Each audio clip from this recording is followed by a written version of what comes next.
Hello students, myself Najiba Ibrahim and welcome back to my channel e learning accounts and maths. Students, हमने question number 36 तक सारे questions कर लिए थे। आज हमें क्वेश्चन नंबर 37 करना है।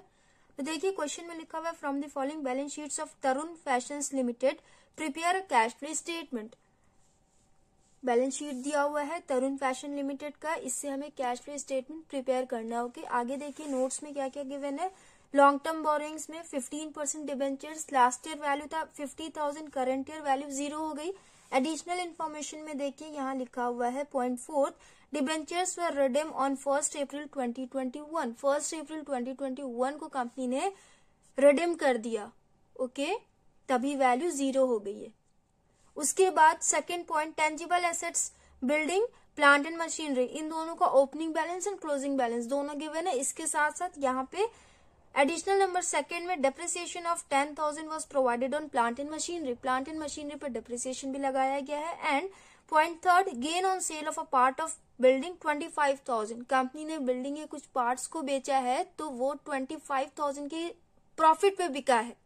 ओके, यहाँ पे सेल्स अमाउंट गिवन नहीं है, प्रॉफिट अमाउंट गिवन है। 25,000 को कंपनी को प्रॉफिट हुआ है तो सेल्स अमाउंट हमें यहाँ पे कैलकुलेट करना है। ओके, उसके बाद देखिए इनटेंजिबल एसेट्स में गुडविल, लास्ट ईयर वैल्यू था 20,000, करंट ईयर वैल्यू इंक्रीज होके 35,000 हो गई। यहाँ स्टूडेंट्स बहुत ही ध्यान से देखिएगा, यहाँ पे इंक्रीज हुई है वैल्यू, मतलब कंपनी ने और गुडविल परचेज किया है। गुडविल फिक्स्ड एसेट में आता है ना, तो इसकी एंट्री हम इन्वेस्टिंग एक्टिविटीज में करेंगे। कंपनी ने फिक्स्ड एसेट परचेज किया है तो इन्वेस्टिंग एक्टिविटीज में इसकी एंट्री हो जाएगी। Additional number first, contingent liability में प्रोपोज डिविडेंड दिया हुआ है। लास्ट ईयर वैल्यू था 12,000, करंट ईयर वैल्यू है 15,000। तो प्रोपोज डिविडेंड में हम लास्ट ईयर वाला बैलेंस लेते हैं ना, इसका मतलब ये होता है कंपनी जिस ईयर अनाउंस करती है उस ईयर उसका पेमेंट नहीं करती, उसके नेक्स्ट ईयर में पेमेंट करती है। ओके, यहाँ पे कंपनी ने 2021 में अनाउंस किया होगा कि 12,000 डिविडेंड पे करना है, बट इसका पेमेंट कंपनी ने 2022 में किया होगा। एंड 2022 में जो बैलेंस गिवन है इसका पेमेंट कंपनी 23 में करेगी। ओके, डिप्रिसिएशन मैंने बताया है, गेन ऑन सेल हमने पढ़ लिया, डिबेंचर हमने पढ़ लिया। Last point fifth, provision for tax made during the year 50,000। Company ने इनकम टैक्स पे करने के लिए 50,000 प्रोविजन बनाया है। ओके, यहाँ पे प्रोविजन का opening balance and closing balance दोनों गिवन है। ये था आपका क्वेश्चन। अब देखिए सोल्यूशन स्टार्ट करेंगे। काफी इजी क्वेश्चन है। इसमें सबसे पहले ऑपरेटिंग एक्टिविटी से कैश फ्लो कैलकुलेट करेंगे ना, तो ये हो जाएगा point A, cash flow from operating activities. इसमें सबसे पहले नेट प्रॉफिट बिफोर टैक्स की एंट्री होती है ना, यहां लिखेंगे नेट प्रॉफिट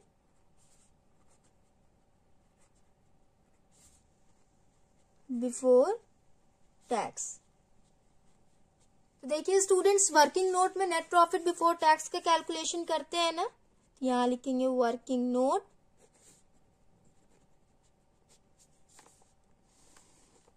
सबसे पहले profit and loss balance calculate करेंगे।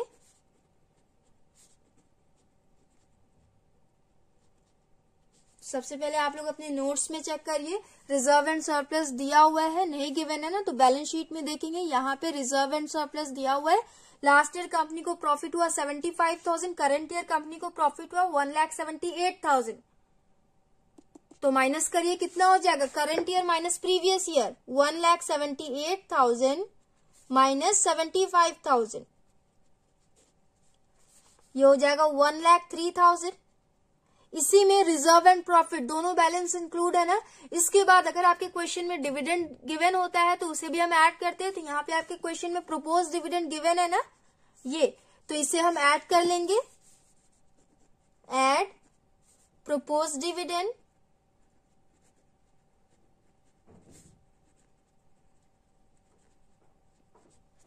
लास्ट ईयर वाला बैलेंस लेते हैं ना, तो यहां लिखेंगे 12,000। उसके बाद स्टूडेंट्स अगर प्रोविजन फॉर टैक्स गिवन होता है तो उसे भी हम ऐड करते हैं। तो यहाँ देखिए बैलेंस शीट में आपके प्रोविजन फॉर टैक्स का opening balance and closing balance ये दोनों गिवन है। इसके साथ साथ एडिशनल इन्फॉर्मेशन में कंपनी ने करंट ईयर में प्रॉफिट से निकाल के प्रोविजन में कितने अमाउंट ट्रांसफर किए, ये भी गिवन है 50,000। यहाँ देखिए स्टूडेंट्स, आपका provision for tax made given है, तो आपको वर्किंग नोट में provision for income tax account बनाना है एंड वहां से आप लोग इनकम टैक्स पेड कैलकुलेट करेंगे। तो वो आगे मैं आपको कैलकुलेट करके दिखाऊंगी। अभी हम यहाँ पे प्रोविजन को ऐड करते हैं ना, तो यहाँ पे प्रोविजन आपका गिवन है 50,000, तो यहाँ लिखेंगे ऐड प्रोविजन फॉर टैक्स 50,000 हो गया। रिफंड ऑफ टैक्स गिवन है नहीं तो माइनस होगा नहीं कुछ, ये हो जाएगा 1,65,000। नेट प्रॉफिट बिफोर टैक्स आया 1,65,000, इसकी एंट्री हम यहां करेंगे 1,65,000। ओके, इसके बाद नॉन कैश आइटम्स का एडजस्टमेंट करते हैं ना, तो यहां लिखेंगे एडजस्टमेंट्स ऑफ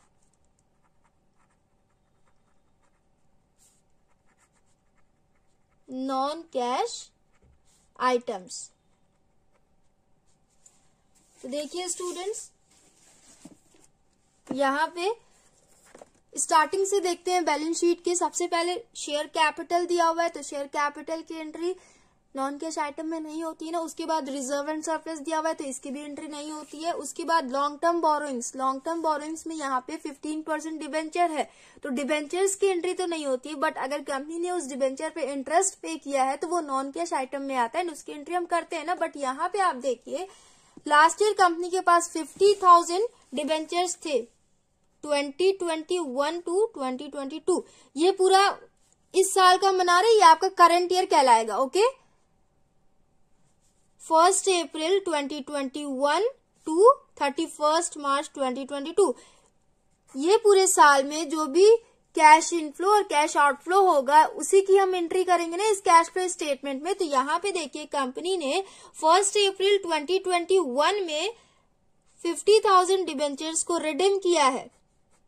ओके, ईयर के फर्स्ट डे को ही कंपनी ने रिडीम कर दिया, तो पूरे साल कंपनी के पास 0 डिबेंचर्स थे। तो इस वजह से कंपनी ने कोई इंटरेस्ट भी नहीं पे किया होगा, तो इंटरेस्ट ऑन डिबेंचर्स की एंट्री यहाँ पे नहीं होगी, क्योंकि पूरे साल कंपनी के पास एक भी डिबेंचर्स नहीं थे। ओके, ये वाला पॉइंट क्लियर हुआ। उसके बाद देखिए ट्रेड पेबल की एंट्री इसमें करते नहीं है, मतलब नॉन कैश आइटम में नहीं आता है ना, ये शॉर्ट टर्म प्रोविजन भी नहीं आता है। फिक्स्ड एसेट पे अगर डेप्रिसिएशन लगा होता है तो वो नॉन कैश आइटम में आता है। तो यहाँ देखिए प्लांट एंड मशीनरी पे डेप्रिसिएशन लगाया गया है 10,000, तो इसकी एंट्री करेंगे। एक्सपेंस है, एक्सपेंसेस को ऐड करते हैं, यहाँ लिखेंगे ऐड डेप्रिसिएशन।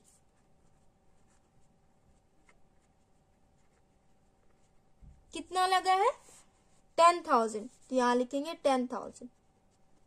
उसके बाद स्टूडेंट्स यहां देखिए कंपनी ने बिल्डिंग बेचा है तो कंपनी को प्रॉफिट हुआ है। जैसे लॉस ऑन सेल हम ऐड करते हैं ना, वैसे गेन ऑन सेल को हम लेस करते हैं, क्योंकि एक्सपेंसेस को ऐड किया जाता है, इनकम्स को लेस किया जाता है। इसीलिए यहाँ पे कंपनी का प्रॉफिट हुआ है, इनकम कहलाएगा ये। तो 25,000 को यहाँ पे हम लेस करेंगे, लेस गेन ऑन सेल।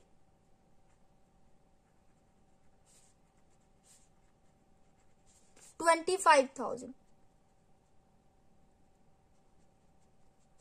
ये हो गया। इसके बाद देखिए स्टूडेंट्स इनटेंजिबल एसेट्स, यहाँ पे वैल्यू इंक्रीज हुई है, इस वजह से ये ऑपरेटिंग में नहीं जाएगा, ये इन्वेस्टिंग में जाएगा। मैंने आपको कई बार ये वाला पॉइंट एक्सप्लेन किया है कि जब इनटेंजिबल एसेट इंक्रीज होता है तो उसकी एंट्री कहाँ जाती है, जब इनटेंजिबल एसेट की वैल्यू डिक्रीज होती है तो उसकी एंट्री कहाँ जाती है। ओके, उसके बाद inventory, trade receivable, cash and cash equivalents की एंट्री इसमें नहीं होगी। तो देखिए टोटल करेंगे 25,000 माइनस 10,000, ये हो जाएगा माइनस 15,000। 1,65,000 माइनस 15,000, ये हो जाएगा 1,50,000। ये आ गया ऑपरेटिंग प्रॉफिट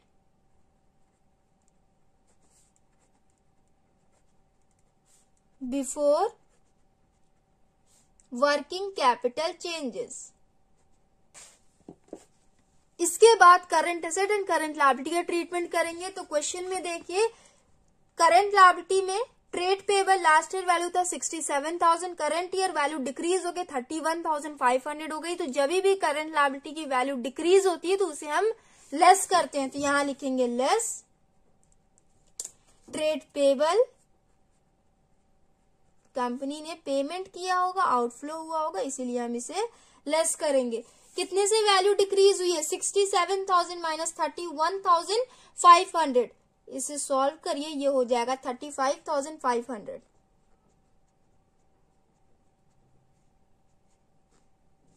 उसके बाद शॉर्ट टर्म प्रोविजन दिया हुआ है तो इसकी एंट्री हम इसमें करते नहीं है, तो इसे हम टोटल कर लेंगे 35,500।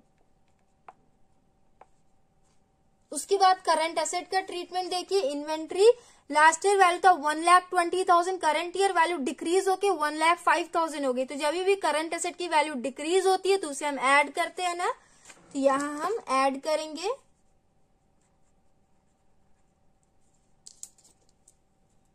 इन्वेंट्री कितने से वैल्यू डिक्रीज हुई है? 1,20,000 माइनस 1,05,000, 15,000 से वैल्यू डिक्रीज हुई है, तो यहां लिखेंगे 15,000। उसके बाद students trade receivable last year value था 37,000, करंट ईयर वैल्यू शो कर रहा है 33,500, वैल्यू डिक्रीज हुई है, मतलब इसे भी हमें ऐड करना है। ट्रेड रिसीवेबल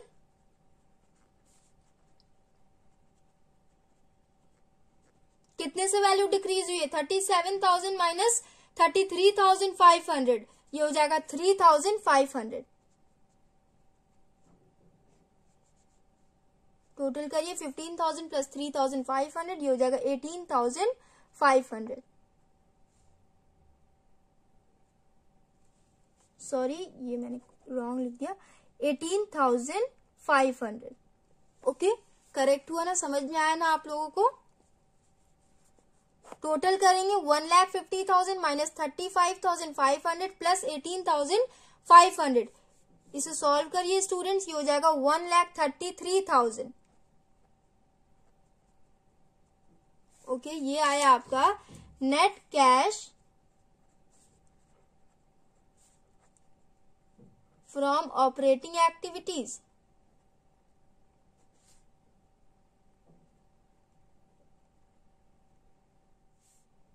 इसके बाद स्टूडेंट्स मैंने आपको बताया ना, अगर आपके क्वेश्चन में इनकम टैक्स पेड गिवन हो तो उसे हम लेस करते हैं। तो क्वेश्चन में गिवन नहीं है, आपको कैलकुलेट करना होगा, तो वर्किंग नोट में हम कैलकुलेट करेंगे। इसके लिए हमें provision for income tax account maintain करना होगा। Provision for income tax,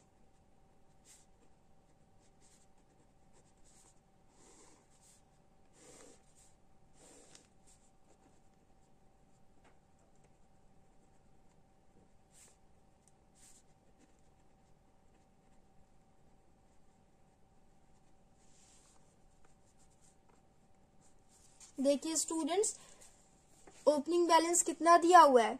30,000, closing balance दिया हुआ है 42,000, तो लायबिलिटी होता है ये ना, इसलिए इसके ओपनिंग बैलेंस की एंट्री क्रेडिट साइड में करते हैं। बाय बैलेंस BD 30,000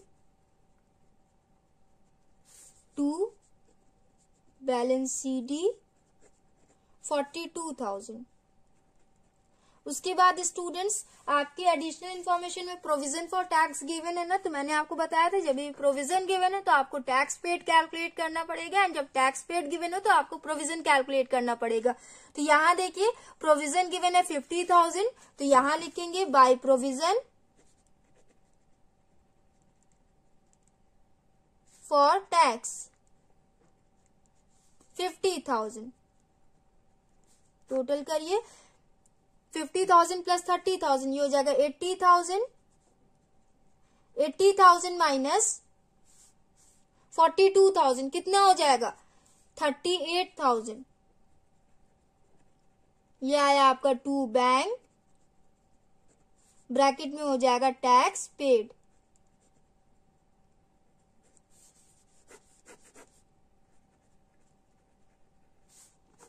अब इस टैक्स पेड की एंट्री हम करेंगे यहाँ पे, इनकम टैक्स पेड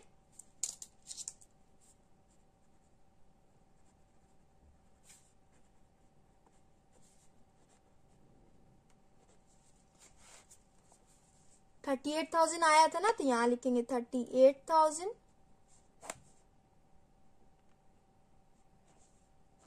1,33,000 माइनस 38,000 ये हो जाएगा 95,000। ये आ गया आपका cash flow from operating activities.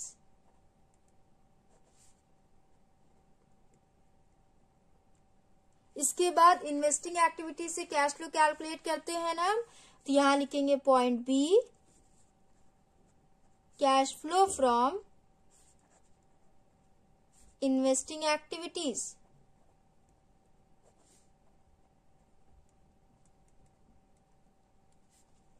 तो इसमें देखिए स्टूडेंट्स, फिक्स्ड एसेट की एंट्री होती है ना, तो यहाँ पे टेंजिबल एसेट लिखा हुआ है, इसमें आपका दिया हुआ है building and plant and machinery.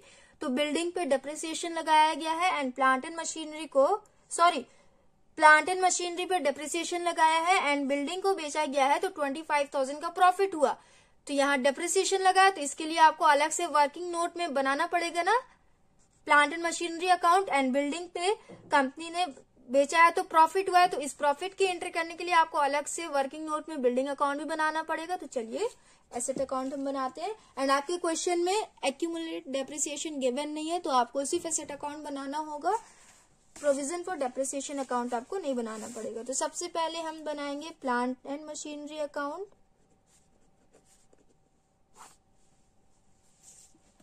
यहाँ देखिए स्टूडेंट्स, प्लांट एंड मशीनरी का ओपनिंग बैलेंस दिया हुआ है 40,000 एंड क्लोजिंग बैलेंस दिया हुआ है 1,28,000। तो यहाँ लिखेंगे टू बैलेंस BD 40,000, यहाँ लिखेंगे बाई बैलेंस CD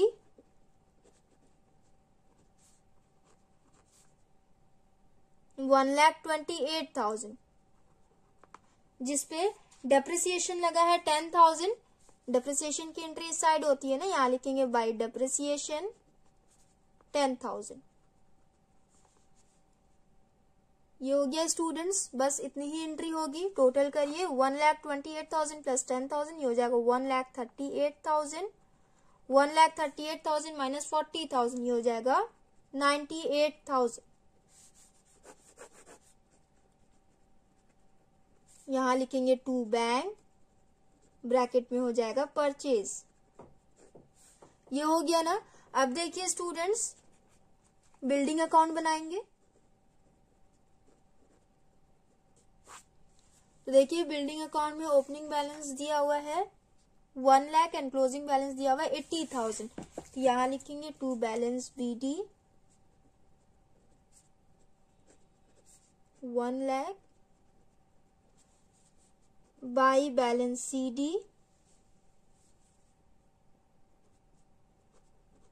80,000।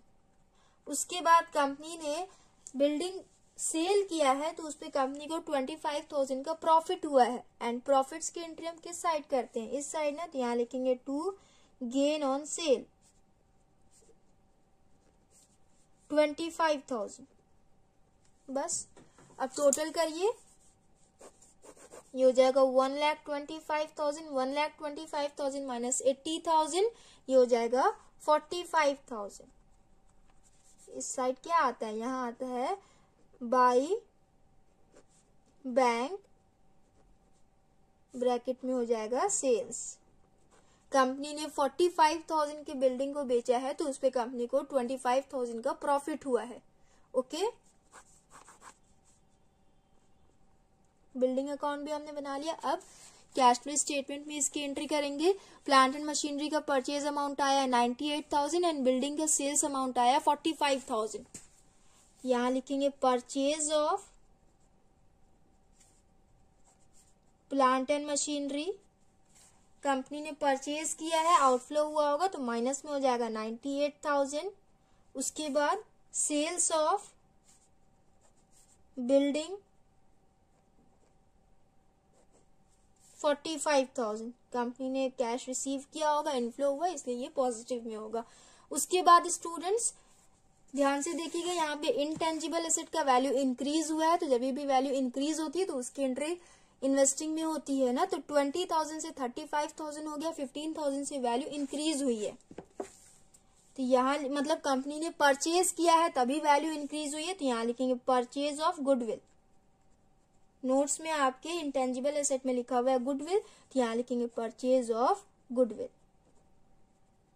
कंपनी ने परचेज किया, आउटफ्लो हुआ होगा, तो यहाँ पे माइनस में हो जाएगा 15,000 हो गया। उसके बाद इंटरेस्ट रिसीव या फिर डिविडेंड रिसीव, ऐसा कोई भी इंफॉर्मेशन गिवन नहीं है ना, तो इतनी ही एंट्री होगी। अब आप टोटल कर ले, -98,000 प्लस 45,000 माइनस 15,000, इसे टोटल करिए हो जाएगा -68,000।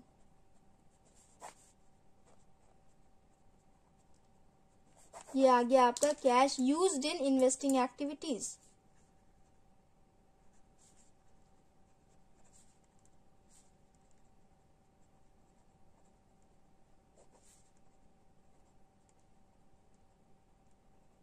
हो गया स्टूडेंट्स। अब देखिए स्टूडेंट्स, हम पॉइंट सी कैलकुलेट करेंगे, cash flow from financing activities.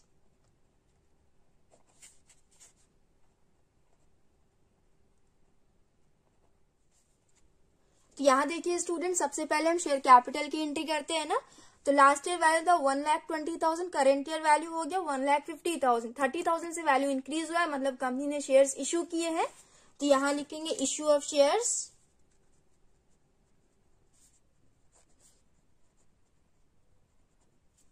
$30,000 inflow हुआ, इसलिए इसे हम ऐड करते हैं। ओके,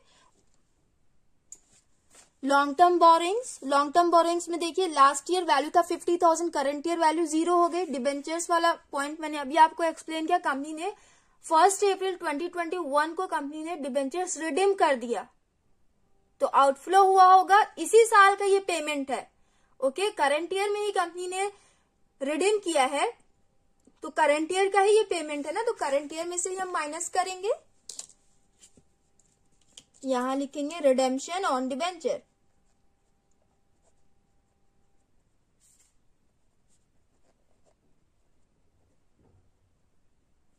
कितने से वैल्यू डिक्रीज हुई है? 50,000 से ना, ये हो जाएगा ब्रैकेट में 50,000। ओके, उसके बाद स्टूडेंट्स यहाँ पे प्रपोज डिविडेंड भी गिवन था, तो जब भी कंपनी इंटरेस्ट और डिविडेंड पे करती है तो उसकी एंट्री फाइनेंसिंग में होती है ना, तो कितना डिविडेंड पे किया गया? 12,000, तो यहां लिखेंगे प्रपोज डिविडेंड।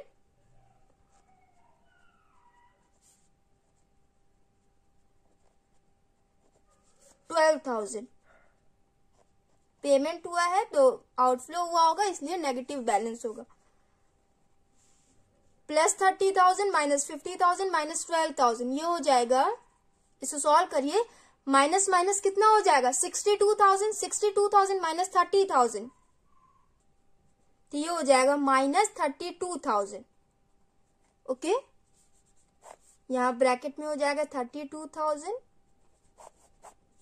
ये हो गया आपका cash used in financing activities.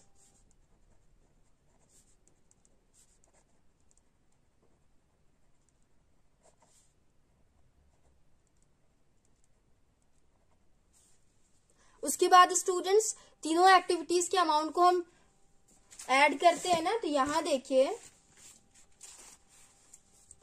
A plus B plus C, operating activity कितना आया था? 95,000, तो यहां लिखेंगे 95,000, प्लस माइनस माइनस होता है, यहां माइनस में आया था 68,000, तो ये हो जाएगा -68,000। उसके बाद माइनस में 32,000 आया, तो प्लस माइनस माइनस 32,000, इसे सॉल्व करिए, 95,000 माइनस 68,000 माइनस 32,000, ये हो जाएगा -5,000।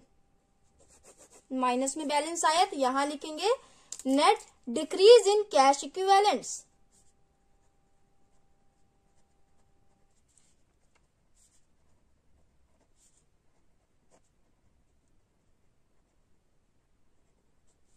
ब्रैकेट में 5,000।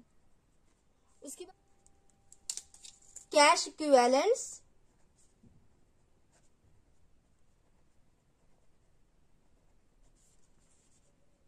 In the beginning of the year,